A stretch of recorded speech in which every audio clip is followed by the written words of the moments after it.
तो hello everyone, welcome to RK classes. तो दोस्तों, ये जो प्रश्न है क्लास 10th के बोर्ड एग्जाम में हर साल पूछा जाता है और 2024 के बोर्ड एग्जाम में भी पूछा जाएगा। तो आज की इस वीडियो से आप सभी को 5 से 8 नंबर बिल्कुल पक्का होने वाला है। ये जो प्रश्न है बोर्ड एग्जाम में हर साल पूछा जाता है और 2024 के बोर्ड एग्जाम में 100% पूछा जाएगा। ठीक है, तो इस प्रश्न में देख सकते हैं जो आपका पहला प्रश्न है कि रासायनिक समीकरण को संतुलित कीजिए। जो ये दो आपका रासायनिक समीकरण लिया हूं, ये रासायनिक समीकरण बोर्ड एग्जाम में हर साल देखने को मिलता है और 2024 के बोर्ड एग्जाम में भी देखने को मिलेगा।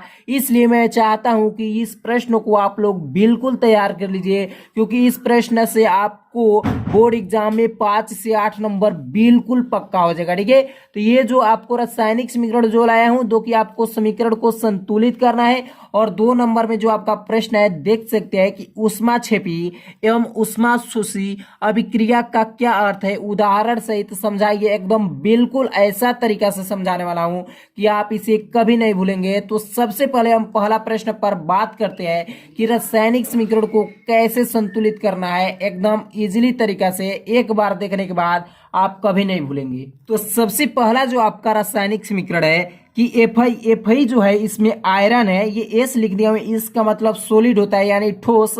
आयरन जो है ये ठोस है, प्लस में H2 यानी जल है। ठीक है, यहाँ पर देख सकते हैं Fe3 और ऑक्सीजन ये 4 है, प्लस में H2। ठीक है, ये आपका क्या है Fe प्लस में H2O, Fe3O4 प्लस में H2O। इसको इस समीकरण को क्या करना है, बैलेंस करना है। तो कैसे बैलेंस करना है, सबसे पहले मैं इजिली तरीका से बात करने वाला हूँ। देखिए, जो आपका ये आयरन तत्व है, ठीक है, तो इसको क्या करना है, लिख लेना है। ये प्लस के इधर वाला के एक ग्रुप बनाइए और प्लस के इधर वाला के एक ग्रुप, जितना प्लस के बाद आपका ग्रुप बदल जाना चाहिए। ठीक है, तो चलिए यहाँ पर आयरन है, ठीक है, तो आयरन मैंने लिख देता हूँ। आयरन कितना है, तो 1 है, तो यहाँ पर आयरन को 1 लिख देना है। ठीक है, और इसको एक ग्रुप बना लेना है। ठीक है, ये जो आपका तीर है, इस तीर के इस पक्ष वाला आपका अभिकारक होता है और ये आपका उत्पाद पक्ष है। ठीक है, तो यहाँ पर देखिए एफ आई आयरन जो है 1 है, तो 1 लिख दिया हूँ। यहाँ पर हाइड्रोजन कितना है, एकदम आपको H2O सटाकर नहीं लिखना है, यहाँ पर हाइड्रोजन तत्व को अलग अलग लिखना है, यानी हाइड्रोजन लिखना है तब ऑक्सीजन लिखना है। तो यहाँ पर लिखेंगे हाइड्रोजन कितना है, तो 2 है, तो यहाँ पर क्या लिख देंगे, हाइड्रोजन 2 लिख देंगे। और ऑक्सीजन कितना है भाई, तो ऑक्सीजन आपका 1 है, तो ऑक्सीजन इस प्रकार 1 लेंगे। ठीक है, अब इसको एक ग्रुप बना लेना है। अब देखिए इसको इधर लिखिए, यहाँ पर आयरन कितना है, तो आयरन 3 है, यहाँ पर आयरन लिख देंगे 3। ठीक है, ऑक्सीजन कितना है भाई, तो ऑक्सीजन 4 है, तो ऑक्सीजन लिख देंगे 4। ठीक है, इसको क्या करना है, एक ग्रुप बना लेना है। अब ये देखिए H2 हाइड्रोजन कितना है, यहाँ पर हाइड्रोजन 2 है, तो हाइड्रोजन को 2 लिख दीजिए और इसको एक ग्रुप बना लीजिए। अब इसको बैलेंस करना है। देखिए कैसे बैलेंस करना है, यहाँ पर Fe यानी आयरन जो है यहाँ पर 1 है और इधर देखेंगे उस उत्पाद पक्ष में तो आयरन 3 है। तो यानी हमको कहने का मतलब है कि यहाँ पर आयरन 1 है, यदि हम यहाँ 3 से गुणा कर देंगे तो आयरन भी 3 हो जाएगा। तो क्या करना है, सिंपल सा है कि यहाँ पर 3 से गुणा कर देना है। आयरन में जब 3 से गुणा करेंगे तो कितना हो जाएगा, यहाँ पर 3 हो जाएगा, यानी आयरन ये होगा 3 हो जाएगा और यहाँ पर आयरन कितना है, 3 है। तो ये आयरन तो आपको देखने में सही लग रहा है, बैलेंस हो गया है। लेकिन यहाँ पर देखिए अब H2 यानी कि हाइड्रोजन जो है यहाँ पर 2 है और यहाँ पर भी हाइड्रोजन 2 है। ठीक है, यानी कि हाइड्रोजन यहाँ पर 2 है और यहाँ पर भी हाइड्रोजन 2 है, नहीं हाइड्रोजन भी बैलेंस अभी दिखाई दे रहा है। और यहाँ पर देखिए कि ऑक्सीजन 1 है और यहाँ पर ऑक्सीजन 4 है, यानी कि हमको इसमें 4 से गुणा करना पड़ेगा, तभी ऑक्सीजन क्या होगा, 4 हो जाएगा।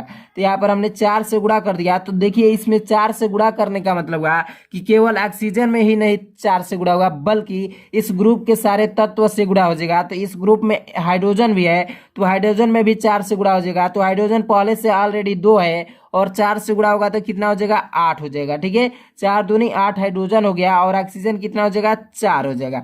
अब यहाँ पर देखिए कि हाइड्रोजन जो है 8 है और यहाँ पर हाइड्रोजन आपको कितना है, 2 है, यानी हम यहाँ पर 4 से मल्टीप्लाई कर देंगे तो ऑक्सीजन हाइड्रोजन हमारा भी कितना हो जाएगा, 8 हो जाएगा। तो आइए मिलाते हैं, हाइड्रोजन आपका 8 हो गया, तो यहाँ पर भी हाइड्रोजन कितना हो गया, 8 हो गया। यहाँ पर ऑक्सीजन 4 है तो ऑक्सीजन 4 है। यहाँ पर Fe यानी आयरन 3 है तो आयरन भी 3 है। तो ये हमारा समीकरण बैलेंस हो गया। देखिए तो हमने क्या किया कि जो ये पहला ग्रुप है, पहला ग्रुप में 3 से मल्टीप्लाई किया हूँ, तो सिंपल सा है कि यहाँ पर क्या आपको कर देना है, 3 से मल्टीप्लाई कर देना है। अब यहाँ पर देखिए कि दूसरे ग्रुप में हमने 4 से गुणा किया हूँ। अभिकारक पक्ष की ये बात हो रही है, ठीक है। ये जो आपका पक्ष दिखाई दे रहा है अभिकारक पक्ष है। अभिकारक पक्ष में जो आपका पहला ग्रुप है इसमें 3 से गुणा हुआ है और दूसरे ग्रुप में 4 से गुणा हुआ है, तो आपको यहाँ पर क्या करना है, 4 से गुणा कर देना है, ठीक है। समझ में आ गया। अब यहाँ पर देखिए, अब उत्पाद में चले, उत्पाद में पहला ग्रुप में एकदम गुणा नहीं हुआ है, सिर्फ उसी तरह है, तो इसको भी उसी तरह छोड़ देना है। और दूसरे ग्रुप में 4 से गुणा हुआ है, तो यहाँ पर आपको क्या करना है, सिंपल सा 4 से गुणा कर देना है। अब ये समीकरण जो है आपका बैलेंस हो गया। तो आपको एग्जाम में ऐसे नहीं करना है, सबसे पहले उसको लिखना है और नीचे क्या करना है, तब उसको 3 FI इस प्रकार आपको लिखना है, ठीक है। ये नहीं कि क्वेश्चन पर ही इसे लगा देंगे इस तरह, तो आपको उस तरह नहीं, एग्जामिनर जो होगा गलत काट देगा, ठीक है। अब आपको मैं 2 नंबर पर बात करने वाला हूँ, ठीक है। 2 नंबर आपका क्या है समीकरण कि Mn यानी मैग्नीज है, ठीक है। O2 ऑक्सीजन है, HCl है, यहाँ पर Mn मैग्नीज है, Cl2 और H2O Cl2। देखिए सबसे पहले इस तत्व को लिख लीजिए, ठीक है। यहाँ पर कैसे लिखेंगे, Mn, देखिए यहाँ पर Mn मैग्नीज कितना है भाई, मैग्नीज हमारा 1 है, तो मैग्नीज 1 लिख लेंगे। और ऑक्सीजन कितना है, तो ऑक्सीजन 2 है, तो ऑक्सीजन 2 लिख लेंगे। इस प्रकार लिख लेंगे, प्लस आ गया तो ग्रुप बदल जाएगा, तो इसके एक ग्रुप बना लीजिए। यानी मैग्नीज 1 है तो 1 लिखा हूँ, ऑक्सीजन 2 है तो ऑक्सीजन 2 लिखा हूँ। यहाँ पर हाइड्रोजन 1 है तो क्या लिखेंगे, देखिए, ठीक है। यहाँ पर ऑक्सीजन कितना है भाई, तो ऑक्सीजन देख सकते हैं 2 है, सॉरी यहाँ पर हाइड्रोजन 1 है, तो हाइड्रोजन की इतना लिखेंगे, 1 लिख देंगे। और यहाँ पर Cl क्लोरीन कितना है, तो क्लोरीन कितना है, तो 1 है, तो इसको भी 1 लिख देंगे, इसको एक ग्रुप बना लेंगे, ठीक है। ये उत्पाद का काम खत्म। अब अभिकारक में चलिए, यहाँ पर मैग्नीज कितना है, तो मैग्नीज 1 है तो 1 लिख देंगे। और क्लोरीन 2 है तो क्लोरीन कितना लिख देंगे, 2 लिख देंगे। प्लस है क्या, तो ग्रुप बदल जाएगा, तो इसको एक ग्रुप बनाइए। और यहाँ पर देखिए हाइड्रोजन H2O, यानी हाइड्रोजन कितना है भाई, तो हाइड्रोजन यहाँ पर 2 है, ऑक्सीजन कितना है, तो ऑक्सीजन 1 है, इसको एक ग्रुप बना लेंगे, ठीक है। अब यहाँ पर देखिए प्लस आ गया तो ग्रुप बदल जाएगा, तो यहाँ पर क्लोरीन कितना है भाई, तो क्लोरीन 2 है, तो क्लोरीन इस प्रकार 2 कर लेंगे, ठीक है। समझ में आ रहा है। आइए अब इसको बैलेंस करते हैं। यहाँ पर देखिए कि मैग्नीज 1 है और उत्पाद पक्ष में भी मैग्नीज 1 है, तो मैग्नीज में छेड़छाड़ी करने की अभी जरूरत नहीं है। यहाँ पर देखिए कि ऑक्सीजन 2 दिखाई दे रहा है और यहाँ पर ऑक्सीजन जो है यहाँ पर 1 है, कितना है, यहाँ पर ऑक्सीजन 1 है, यानी कि हमको 2 से यहाँ पर मल्टीप्लाई करना होगा, ठीक है। जब यहाँ पर 2 से मल्टीप्लाई करेंगे तो कितना हो जाएगा, हाइड्रोजन हमारा 4 हो जाएगा और ऑक्सीजन कितना हो जाएगा, 2 हो जाएगा। अब इधर देखिए यहाँ पर ऑक्सीजन जो है 4 हो गया है और हाइड्रोजन हमारा 1 ही है, सॉरी हाइड्रोजन जो है 4 है और यहाँ पर हाइड्रोजन 1 है, यानी यहाँ पर हमको क्या करना पड़ेगा, 4 से मल्टीप्लाई करना पड़ेगा। जब 4 से मल्टीप्लाई किए तो हाइड्रोजन 4 हो गया और क्लोरीन भी 4 हो गया। अब देखिए कि हाइड्रोजन 4, यहाँ पर हाइड्रोजन ठीक है, क्लोरीन यहाँ पर 4 है, लेकिन यहाँ पर क्लोरीन 2 है पहले से और यहाँ पर 2 है, यानी कि क्लोरीन भी हमारा ऑलरेडी क्या है, संतुलित है। क्लोरीन यहाँ पर 2 है, यहाँ पर क्लोरीन 2 है, 2 2 कितना हो गया, 4 हो गया। चलिए ऑक्सीजन को एक बार देख लेते हैं। ऑक्सीजन यहाँ पर 2 है तो यहाँ पर भी ऑक्सीजन 2 है, ठीक है। यहाँ पर मैग्नीज 1 है तो यहाँ पर भी मैग्नीज 1 है, यानी हमारा जो ये समीकरण है संतुलित हो गया है, ठीक है। एक बार फिर से मिला लेते हैं। मैग्नीज 1 है तो यहाँ पर मैग्नीज 1 है, ठीक है। यहाँ पर ऑक्सीजन कितना है, 2 है, तो यहाँ पर ऑक्सीजन देख लीजिए 2 है, ठीक है। हाइड्रोजन 4 है तो यहाँ पर हाइड्रोजन देखिए कि कितना है, तो हाइड्रोजन हमारा 4 है और क्लोरीन कितना है, 4 है, तो क्लोरीन यहाँ पर 2 है और यहाँ पर 2 है, क्लोरीन 2 2 4 हो गया। यानी अभिकारक और उत्पाद में सभी तत्व क्या हो गए, बराबर हो जाए। तो यहाँ पर हमने क्या किया, उत्पाद पक्ष में, अब सॉरी अभिकारक पक्ष में दूसरे ग्रुप में 4 से गुणा किया हूँ, तो यहाँ पर क्या करेंगे, ये हमारा अभिकारक पक्ष है और अभिकारक पक्ष में दूसरे ग्रुप में कितने से गुणा किया हूँ, तो यहाँ पर देख सकते हैं कि 4 से गुणा किया हूँ। तो यहाँ पर क्या करना है, आपको 4 से मल्टीप्लाई कर देना है, ठीक है। अब देखिए हमने अभिकारक, ये उत्पाद है, उत्पाद पक्ष में दूसरे ग्रुप में 2 से गुणा किया हूँ, तो यहाँ पर क्या करेंगे, दूसरा ग्रुप जो है ये, इसमें हमको 2 से मल्टीप्लाई करना होगा, ठीक है। तो हमने यहाँ पर 2 से मल्टीप्लाई कर दी, ये हमारा जो अब समीकरण हुआ संतुलित हो गया। अब चलिए हम दूसरे प्रश्न पर चलते हैं। यहाँ पर 2 नंबर प्रश्न क्या है दोस्तों, कह रहा है कि ऊष्माक्षेपी एवं ऊष्माशोषी अभिक्रिया का क्या अर्थ है, उदाहरण दीजिए, ठीक है। ऊष्माक्षेपी एवं ऊष्माशोषी अभिक्रिया का क्या अर्थ है, उदाहरण दीजिए। ये प्रश्न आपको एग्जाम में हर साल देखने को मिलता है। तो देखिए सबसे पहले हेडिंग डालेंगे ऊष्माक्षेपी अभिक्रिया। ठीक है, ऊष्माक्षेपी अभिक्रिया इस प्रकार हेडिंग डालेंगे और ऊष्माक्षेपी अभिक्रिया का परिभाषा लिखेंगे कि ऐसी अभिक्रिया जिनमें ऊर्जा का उत्सर्जन होता है। उत्सर्जन मतलब वो निकलता है, ऊर्जा क्या होता है, निकलता है। यानी ऐसी अभिक्रिया जिसमें ऊर्जा का उत्सर्जन होता है यानी ऊर्जा निकलता है, ऊष्माक्षेपी अभिक्रिया कहलाती है। ठीक है, उदाहरण पर आइए समझ लेते हैं। यहाँ पर देखिए CH4 ये क्या है, आपका मेथेन है। क्या है, मेथेन है।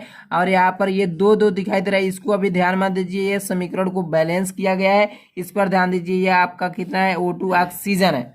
यानी CH4 क्या हो गया, मेथेन को जब ऑक्सीजन के साथ क्रिया कराएंगे यानी जलाएंगे ऑक्सीजन की उपस्थिति में इसको, तो क्या हमको प्राप्त होगा, CO2 यानी कार्बन डाइऑक्साइड और जल प्राप्त होगा, और साथ ही हमको 890 कैलोरी जूल प्राप्त हो जाएगा। यहाँ पर अगर आपको ये एक्यूरेट मान नहीं मालूम है तो ऊष्मा भी लिख सकते हैं। ठीक है, यहाँ पर ऊष्मा भी लिख सकते हैं। तो क्या हुआ, जब हमने मेथेन को ऑक्सीजन के साथ जलाया यानी दहन कराया तो हमको कार्बन डाइऑक्साइड, जल और साथ ही में क्या मिला, ऊष्मा भी प्राप्त हुआ है। यानी ऊष्मा क्या हुआ, ऊष्मा का उत्सर्जन हुआ, यानी कि ऊष्मा हमारा यहाँ निकला है, मिला है। तो क्या कहेंगे कि ऊष्मा का उत्सर्जन हुआ, यानी ऊर्जा का क्या हुआ, उत्सर्जन हुआ है। तो यही हमारा क्या है, ऊष्माक्षेपी अभिक्रिया है कि ऐसी रासायनिक अभिक्रिया जिसमें ऐसी अभिक्रिया जिनमें ऊर्जा का उत्सर्जन होता है, ऊष्माक्षेपी अभिक्रिया है। ठीक है, उदाहरण के तौर पर समझिए। अब हम बात करते हैं आपका जो 2 नंबर है, ऊष्माक्षेपी अभिक्रिया।